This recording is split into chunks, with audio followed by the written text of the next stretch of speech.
بسم الله الرحمن الرحيم. الحمد لله والصلاة والسلام على سيدنا محمد وما سنتهين وبرنامج كيني عافيماتك رمضان كعافيماتك عنتها وعن سنة كستة عن صوب نيجي جرني وعن بالشدة صومالي وصائمين عن صوب نيجنو الوجدان أي تهاي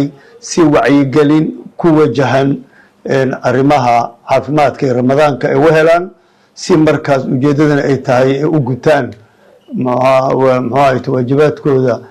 diiniga ah ee ramadaanka si hufan oo caafimaad ku jiro ee u dhammaystaan taas way ujeedada sanad kastana waa samayn jirnay ilaa muddo dheer haddii aan soo qaadano hore u gudagalno yani ramadaanku waa bil cibaado waa bil caafimaad waa bil ilaahay ku manaystay runtii raxma marka loo baahan yahay runtii in laga faa'iidaysto bishaas intay socoto ama ay jirto ramadaanka ah taasna la rabo inuu qofkii si hufan oo caafimaad leh oo runtii ugu guto asigoo yani wacyigelin waafi ah ka haysto mawduucan barnaamijka ramadaanka iyo caafimaadka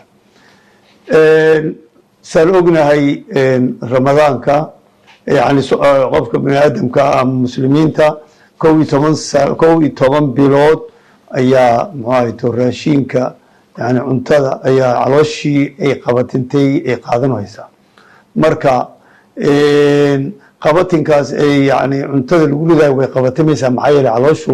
waxay leedahay waxa la yidhaha capacity mug ayay leedahay oo iyo waxay kaloo leedahay runtii qabatin ay qabatimayso waqtigii cuntadaas lagu ridi jiray way qabatimaysa ay dareemayso marka dabcan maalmaha ugu horreya waxaa la dareemayaa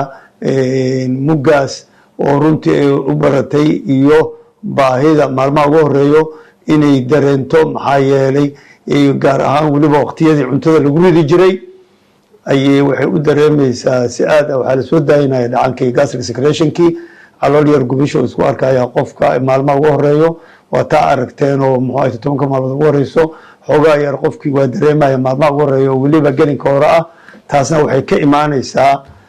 arrimahaas aan soo sheegnay oo ah calooshii oo waqtiga xasuusanayso lagu ridi jiray halkaas reflexooyin ay kasii daynayso dhacankii lasoo daynayo halkaasna xoogaa ay dareemayso gubisha ma aha cudurkii gastritis-ka laakiin waa arrimahaas dhacankii calooshii eberka ah